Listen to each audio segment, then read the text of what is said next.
ئەو تەنگەیە بەر لە هەموو کەسێک بەڕووی ئێراندا داخرا.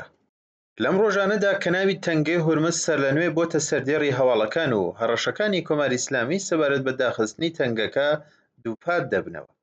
ڕاستیەکی گرنگ لەژێر تەپوتۆزی هەراوهوریای سیاسیدا داپۆشراوە.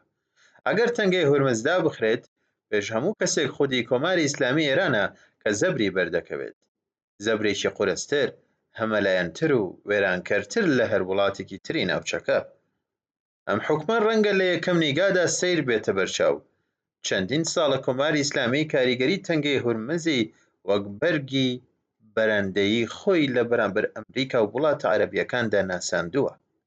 ئەمڕازێک کە بڕیار بوو لە کاتی قەیراندا ئابووری جیهانی بە بارمتە بگرێت، بەڵام ڕاستی ئەمڕۆی ناوچەکە دەری دەخات کە ئەم ئامرازە نەک هەر کارایی پێشووی نییە، بەڵکو بووەتە ئامرازێک لە دژی خودی ئێران، ئامرازێکی کە هەر جارێک بەکاردەهێنرێت پێش هەموو شتێک ئابووری ئێران دەباتە لێواری مایە پوچبوون. شەوی هەینی بەپێی راپۆرتی ئاکسیۆز 40 هەڵگێر لە ڕێڕەوی باشووری تەنگەی هورمز تێپەڕیون، ڕێڕەوێکی قوڵ و سەلامەت کە کەشتیەکان بەبێ ئەوەی نزیکی ئاوەکانی ئێران ببنەوە کەڵکی لێوەردەگرن. لە هەمان شەودا 16 ملیۆن بەرمیل نەوت لەم ڕێڕەوەوە دەرچووە. ئەمەش واتە تەنگەی هورمز بە پێچەوانەی ئیدعای فەرماندە سەربازیەکانی ئێران بەڕووی جیهاندا نەبەسراوە. ڕاوتی هێنان و بردنی بەردەوامە، بازاڕی جیهانی هەناسە دەدات و هیچ کەس لە ناوچەکە تووشی پەکەوتنی هەناردەکردنی نەبووە.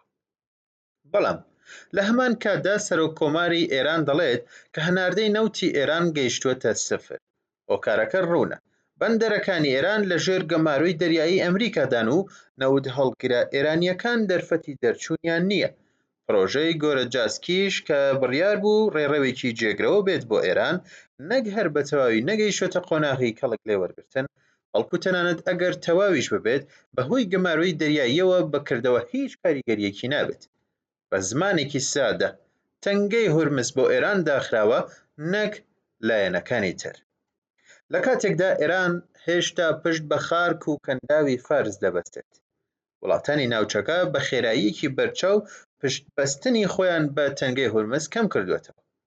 عەرەبستانی سەعودی خاوەنی هێڵی گەورەی لولەی پترۆلایینە لە لولەیەکی کە ڕۆژانە بڕی 5 ملیۆن بەرمیل نەوت دەگەێنێتە بەندەری یەنبع لە دەریای سوور. ئیماڕاتیش هێڵی لولەی حەبەشان فوجەیرەی دروست کردووە کە نەوت ڕاستەوخۆ دەگوازێتەوە بۆ دەریای عومان و فوجەیرە، دەیکاتە یەکێک لە گرنگترین پێگەکانی وزە لە دەرەوەی گەروی هورمز. عومان بە بوونی بەندەرەکانی دەقم، سەحار و سەلالە لە واقیعدا لە دەرەوەی سنووری مەترسیدایە و تەنانەت لە سەردەمی قەیرانیشدا ڕۆڵی ڕێڕەوێکی سەلامەت بۆ بازرگانی ناوچەیی دەگێڕێت. عێراقیش بە ڕێڕەوەکانی تورکیا و سووریا و هەروەها هەماهەنگی لەگەڵ ئێران بۆ تێپەڕبوونی نەوت هەڵگرەکانی لە بەشی لای ئێرانی تەنگەکەوە بەکردەوە لە گەماروی هورمز پارێزراوە. قەتەر لە هەناردەکردنی غازی شلدا زیانی پێدەگات، بەڵام نەک تا ئەو ڕادەیەی کە پێگاتەی ئابوووریەکەی بخاتە مەترسیەوە. کوێیت ڕێڕەوی جێگرەوەی نییە، بەڵام بەهۆی توانای کۆگاکردنەکەی دەتوانێت شۆکە کوردماوەکان تێپەڕ بکات. لەم نێوەندەدا ئێران تەنها وڵاتێکە کە بە تەواوی لە پشت تەنگەکەوە گیری خواردووە. هیچ ڕێڕەوێکی جێگرەوەی کارپێکراوی نییە.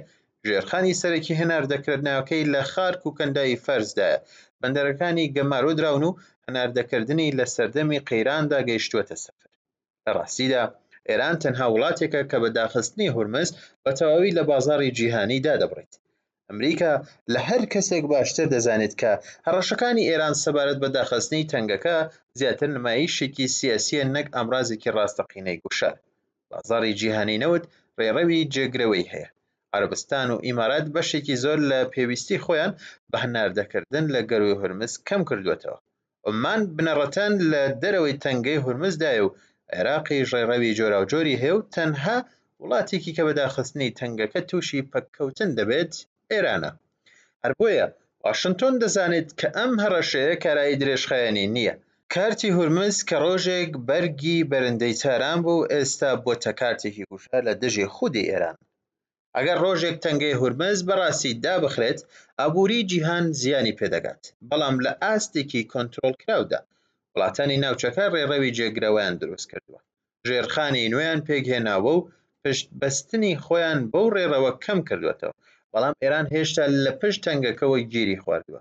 لە گەماروی دەریاییدا بەبێ ڕێڕەوی جێگرەوە بەبێ توانای کۆگاکردنێکی ئەوتۆ بە ئابوورێکی کە لە هەموو کاتێکدا زیاتر پشت بە هەناردەی نەوت دەبەستێت. هەر بۆیە دەکرێت بگوترێت ڕژێمی ئێران پێش هەموو کەسێک تەنگەی هۆرمزی بەڕووی ئابووری خۆیدا داخست و ئەمەش ئەو ڕاستیەیە کە ئەمریکا لە هەر کەسێک باشتر دەزانێت.